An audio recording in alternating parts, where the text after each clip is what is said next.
రవి ప్రకాష్ సిలికానాంధ్ర ఆసుపత్రి Kuchipudi super speciality వైద్య సేవలు పూర్తిగా ఉచితం. కాంగ్రెస్ పార్టీ ఎంపీ టికెట్ విషయంలో మాదిగలకు అన్యాయం చేసిందని ఎప్పుడైతే టికెట్ కేటాయించారో అప్పటి నుంచి మందకృష్ణ మాదిగ దీనిపై పోరాటం చేస్తున్న ప్రస్తుతం దీనిపైన మనతో మాట్లాడడానికి మందకృష్ణ మాదిగ గారు అట్లా మాట్లాడదాం.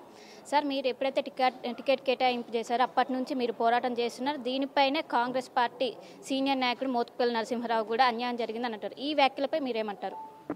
చూడండి, ఇప్పుడు నేను కాంగ్రెస్ పార్టీలో లేను.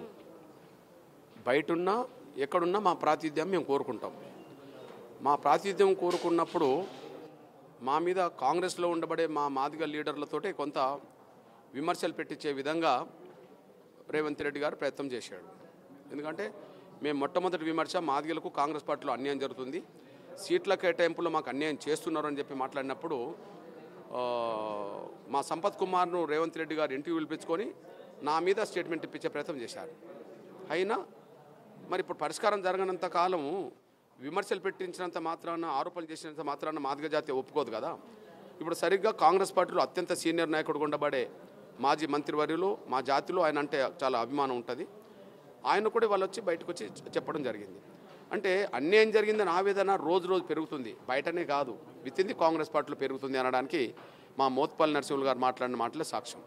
అదే సమయంలో అసలు కాంగ్రెస్ పార్టీ దృష్టిలో షెడ్యూల్ కులాల్లో తెలంగాణలో మాదిగ లేనట్టుగా ప్రవర్తిస్తుంది. అందుకు సాక్ష్యం ఏంటిది? మేము కోరుకోవాల్సింది రిజర్వేషన్ స్థానాలే, ఎక్కువ జనరల్ స్థానాలు కోరుకోలేము కదా. ఏదైనా జనరల్ స్థానాలు ఎవరైనా కోరుకున్నారనుకో, ఎవరైనా పోటీ చేయడానికి, అరే మీకు రిజర్వేషన్లే కదా అంటారు. ఇప్పుడు రిజర్వేషన్లో ఉన్న 3 పార్లమెంట్ స్థానాలు మాకు రాలేదు కదా. ఓకే, చివరికి కంటోన్మెంట్ అసెంబ్లీ నియోజకవర్గం రిజర్వేషన్, ఇప్పుడు ఉప ఎన్నికలు జరుగుతున్నాయి. అక్కడ పొరపాటు జరిగింది, ఇక్కడ సరిదిద్దుకోవడానికి అయినా వాళ్ళకి అవకాశం కొంత ఉండాలి కదా. అక్కడ పొరపాటు జరిగింది కానీ ఇక్కడ సరిదిద్దుకుందామని చెప్పి ఇక్కడ కంటోన్మెంట్ వేసి నియోజకవర్గం నుంచి అయినా ఒక మాదిగలకు టికెట్ ఇవ్వాలి కదా, ఇది కూడా ఇవ్వలే. ఇప్పుడు చెప్పండి, మీరే చెప్పండి, తెలంగాణలో షెడ్యూల్ కులాల్లో అతిపెద్ద జనసంఖ్య గల వాళ్ళు మాదిగలు అనే విషయం మీకు తెలుసు, అందరికీ తెలుసు. మరి 70% షెడ్యూల్ కులాల్లో జనాభా గల మాదిగలకు 4 రిజర్వేషన్ స్థానాల్లో ఒక్కటి లేని పరిస్థితులు కల్పించిందంటే అసలు కాంగ్రెస్ పార్టీ మాదిగల్ని ఎంత అవమానిస్తున్నది, ఎంత చిన్న చూపు చూస్తున్నది, ఇది మనకు స్పష్టంగా అర్థమవుతుంది కదా. ఈ మమ్మల్ని మాకు అన్యాయం చేస్తుంది, మమ్మల్ని చిన్న చూపు చూస్తుందనే ఆవేదన ముందు బహిరంగ చాటింది నేనే కావచ్చు. ఈ ఆవేదన ప్రతి మాదిగకు ఉన్నది. చివరికి ఇది ఎక్కడి దాకా వచ్చింది? కాంగ్రెస్ పార్టీలో ఉండబడే మాదిగ సీనియర్ లీడర్లు కూడా ఇంటర్నల్గా మాట్లాడుకోవడం పక్కకు పెట్టి ప్రెస్ ముందుకు వచ్చి కాంగ్రెస్ పార్టీ మాకు అవమానిస్తుంది, అన్యాయం చేస్తుంది కాడికి వచ్చిందంటే మరి ఏ మాదిగలు ఓట్లేస్తారు? ఇక మీకు మాదిగల ఓట్లు అడిగే హక్కు కాంగ్రెస్ పార్టీ కోల్పోయినట్టే కదా. కాంగ్రెస్ పార్టీలో మాదిగ లీడర్లు వచ్చి ప్రచారం చేయలేరు ఇక, ఎందుకంటే వాళ్ళే అంటుండ్రు కదా ప్రచారం చేయలేరు కదా. మరి ఎవరు ప్రచారం చేస్తారు మా మాదిగ పల్లెలకు వచ్చి? ఎట్లా వస్తారు? మీరు సరిదిద్దుకోకపోతే మాదిగ పల్లెలో గో బ్యాక్ కాంగ్రెస్ అనే నినాదాలు ఊపందుకుంటాయనేసి కూడా గుర్తు చేస్తున్నా. ఇంకోవైపు ఎన్నికల వేళ కాంగ్రెస్ పార్టీని టార్గెట్ చేయడానికి మెయిన్ కారణం బీజేపీకి లబ్ధి చేకూరుతుందన్న ఆరోపణలు కూడా వస్తున్నాయి, దానికి ఏమంటారు? ఇప్పుడు మీరు చెప్పండి, బీజేపీ వర్గీకరణ చేస్తామనే ముందుకు వచ్చింది, అది ప్రక్రియ కొనసాగుతుంది. ఎంఆర్పీఎస్ 3 దశాబ్దాల ఉద్యమం నడుతున్నప్పుడు వర్గీకరణ కోసం గతంలో మేము కాంగ్రెస్ కూడా సపోర్ట్ చేశాం కదా. గతంలో వర్గీకరణ చేస్తామంటే టీడీపీకి సపోర్ట్ చేశాం, మేము టీడీపీ కాదు. గతంలో వర్గీకరణ చేస్తామని చెప్తే కాంగ్రెస్ సపోర్ట్ చేస్తాం, అప్పుడు మేము కాంగ్రెస్ కాదు. వర్గీకరణకు అండగా ఉంటా అంటే కేసీఆర్కి సపోర్ట్ చేశాం, అప్పుడు మేము టీఆర్ఎస్ కాదు. ఇప్పుడు వర్గీకరణ చేస్తామంటే మేము బీజేపీకి సపోర్ట్ చేస్తున్నాం, మేమేం బీజేపీ కాదు. మా సమస్య పరిష్కారం ఎవరు చేస్తామంటే వాళ్ళకి మేము అండగా నిలబడ్డ చరిత్ర గతంలో ఉన్నది, ఇప్పుడు కూడా ఉంటుంది. మీకు మద్దతు ఇచ్చినప్పుడు తప్పుగా అన్నప్పుడు మాకు న్యాయం చేస్తామంటే బీజేపీకి మద్దతు ఇవ్వడం తప్పెట్లా అవుతుంది? మీరు మా మద్దతు కోరినప్పుడు మరి మా మద్దతు ఎందుకు కోరిండ్రు? మీకు మద్దతు ఎందుకు ఇచ్చాం? మీరు అప్పుడు అధికారం ఉన్నారు లేదా ప్రతిపక్షం నుండి మాట్లాడుతారన్నారు కాబట్టి మా సహకారం కూడా మేము ఇచ్చాం. ఇప్పుడు అధికారంలో కేంద్రంలో ఉన్నది ఎవరు? బీజేపీ. చేస్తామని మాట ఇచ్చింది ఎవరు? దేశ ప్రధానమంత్రి గౌరవ నరేంద్ర మోడీ గారు. ఆ ప్రక్రియ ముందుకు సాగుతున్నది. ఆ సమయంలోనే మళ్ళీ ఎన్నికలు వచ్చినాయి. ఈ ఎన్నికల్లో ఎస్సీ నియోజకవర్గాలు 3లో మాకు 2 రావాలి, అది అందరూ అంగీకరిస్తారు. కాంగ్రెస్ మాకు 3లో 1 ఇవ్వలేదు. చివరికి ఎస్సీ అసెంబ్లీ నియోజకవర్గం రిజర్వేషన్ కూడా మాకు ఇవ్వలేదు కదా. మరి బీజేపీ 3లో 2 మాకు ఇచ్చింది. ఇప్పుడు మీరు చెప్పండి, మరి వర్గీకరణ చేస్తామని ప్రక్రియ ముందుకు నడుతున్నది బీజేపీ, మా వాటా మాకు ఇచ్చింది బీజేపీ. మా వాటా ఈయన కాంగ్రెస్ పార్టీకి మద్దతు ఇవ్వాలన్నా? వర్గీకరణ చేయని కాంగ్రెస్ పార్టీకి మద్దతు ఇవ్వాలన్నా? ఇది మేము బయట మా ఉద్యమంకి సంబంధించిన విషయం. మరి ఇప్పుడు కాంగ్రెస్ పార్టీలో సీనియర్ నాయకుడు మా మోత్కుపల్లి నరసింహులు అదే మాట అన్నాడు కదా, కాంగ్రెస్ పార్టీలో మాకు అవమానం జరుగుతుంది. అరే మా మోత్కుపల్లి నరసింహులు గారికి ఒక అపాయింట్మెంట్ కూడా ఎందుకు ఇస్తలేవు? 20-30 సార్లు మీ కార్యాలయానికి ఫోన్ చేశాడు, మీకు తెలుసు ఆ విషయం. ఆయనకు కనీసం ఫోన్ రిసీవ్ చేసుకొని ఆయన అపాయింట్మెంట్కి ఇవ్వలేదు కదా. అన్యాయం జరిగింది ఆయన చెప్తుండు, అపాయింట్మెంట్ నేను కోరిండు. అన్యాయాన్ని సరిదిద్దట్లేదు, నువ్వు అపాయింట్మెంట్ ఆయన ఇవ్వట్లేదు. రేపు ఆయన నీకు వ్యతిరేకంగా ఉంటాడు కానీ అనుకూలంగా ఉంటాడా? రెండోది, అసలు బాబు జగజీవన్ భవనం ప్రారంభోత్సవానికి మీ మంత్రివర్గంలో ఒకే మాదిగ ఉన్నాడని మీరు అంటున్నారు, మేము కూడా అనుకుంటున్నాం. ఆయన పేరు దామోదర నరసింహ. బాబు జగజీవన్ రామ్ అంటేనే మాదిగలకు ఒక అత్యంత గౌరవం, అంతేనా? మరి ఆయన భవన ప్రారంభోత్సవానికి మాదిగ మంత్రికే నువ్వు ఆహ్వానం పలకలేదు కదా. అంటే మాదిగ మంత్రులకు విలువ లేదు, సీనియర్గా ఉండబడే కాంగ్రెస్ నాయకులకు విలువ లేదు, మా జాతికి మీ దగ్గర విలువ లేదు. మరి మా ఓట్లు అడిగే హక్కు మీకు ఎక్కడిది? అంటే దామోదర రాజనరసింహ ఏమైనా అసంతృప్తిలో ఉన్నారా? నేను అడుగుతున్నది ఏంటంటే,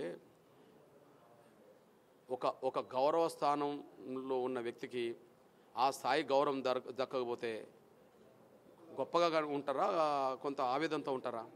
మీరు చెప్పండి. మీ ఇంట్లో ఒక పెళ్లి జరుగుతుంది, నిన్ను విలువకపోతే నీకు ఆవేదన ఉంటుందా ఉండదా? మీ బంధువులో ఒక మంచి కార్యక్రమం జరుగుతుంది, అక్కడ నిన్ను విలువకపోతే ఆవేదన ఉండదా? మరి కార్యక్రమం ఆదైనప్పుడు మమ్మల్ని విలువకపోతే మాకు ఆవేదన ఉండదా? మరి మా మంత్రికి ఆవేదన ఉండదా?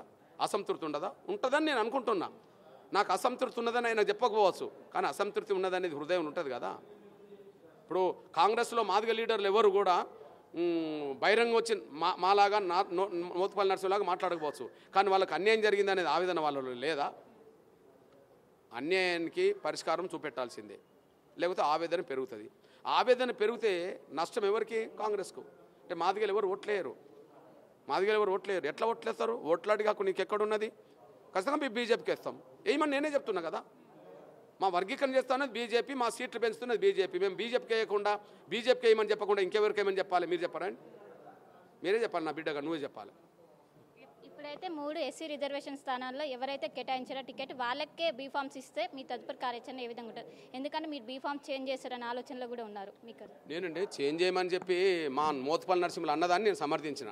ఏది తప్పు జరిగింది కాంగ్రెస్ పార్టీలో, 4 మాదిగలకు ఒక్కటి రాకపోవడం తప్పు చేశారు, తప్పును సరిదిద్దుకోవడానికి ఇంకా మీకు అవకాశం ఉన్నదని ఆయన అన్నాడు. అవకాశం అనేది ఎందుకు అన్నాడు? ఆయన సీనియర్ కాంగ్రెస్ నాయకుడు, సీనియర్ రాజకీయ నాయకుడు కదా. ఇవాళ బీఫామ్ ఒకరి చేతికి ఇచ్చిన తర్వాత ఆ బీఫామ్ తీసుకొని మరొకరికి ఇచ్చిన రోజులు కాంగ్రెస్ పార్టీ ఇతర పార్టీలో కూడా ఉన్నాయి. కాబట్టి బీఫామ్లు ఫైనల్ చేయనంత వరకు, ఇవ్వనంత వరకు మార్చుకోవడానికి అవకాశం ఉన్నదని చెప్పి ఆయనకు తెలుసు కదా.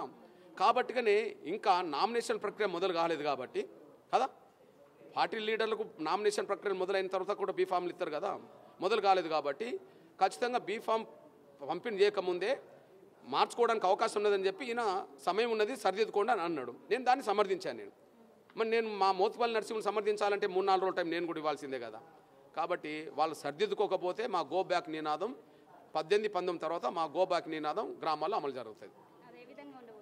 గో బ్యాక్ అంతే. మాదిగ పల్లెల్లోకి కాంగ్రెస్ పార్టీ రావద్దు అని చెప్పి గో బ్యాక్ నినాదం ఇస్తాం. ఎవరు వచ్చి సమర్థించుకుంటారు? మేము వచ్చే హక్కు మాకు ఉన్నదని ఎట్లా వస్తారు? మా కాంగ్రెస్ పార్టీలో ఉండబడే మాదిగ లీడర్లు ఎవరు బహిరంగంగా రావడానికి అవకాశం లేదు. సీట్ల కేటాయింపులో మార్పులు జరిగితే, మాదిగలకు ఖచ్చితంగా న్యాయం జరిగితే మా కాంగ్రెస్ పార్టీలో ఉండబడే మాదిగ లీడర్లు ఎవరైనా ప్రచారానికి వస్తారు. అప్పుడు కొంతమంది రిసీవ్ చేసుకుంటారు. మాది 2 అంశాలు. వర్గీకరణ అంశం క్లియర్ చేయాల్సింది బీజేపీ, చేస్తా అన్నది బీజేపీ. సీట్లు పెంచింది బీజేపీ. ఇది ఎంఆర్పిఎస్. కానీ కాంగ్రెస్ పార్టీ సీట్ల కేటాయింపులో న్యాయం చేసింది అనుకోండి, మా కాంగ్రెస్ పార్టీ లీడర్లు కొంత పోయి మనకు మళ్ళీ మనం కొట్లాడితేనైనా మనకు వాటా దక్కిందని చెప్పి అనుకొని ఓట్లు అడగడానికి కొంత వీళ్ళకి అవకాశం ఉంటుంది. మరి వాళ్ళు అవకాశం ఉన్నప్పుడు పోతారేమో, కానీ అవకాశం లేకపోతే ఎందుకు పోతారు? వాళ్ళు ఎందుకు పోతారు?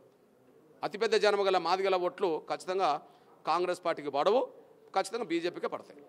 సో మొత్తం మీద ఇది పరిస్థితి. ఎప్పుడైతే కాంగ్రెస్ పార్టీ ఎంపీ టికెట్లు కేటాయించిందో ఒక్కటి కూడా మాదిగలకు కేటాయించలో మొత్తం 3 ఏదైతే రిజర్వేషన్ సీట్లు ఉన్నాయో మొత్తం 3 కూడా మాలలకే కేటాయించింది.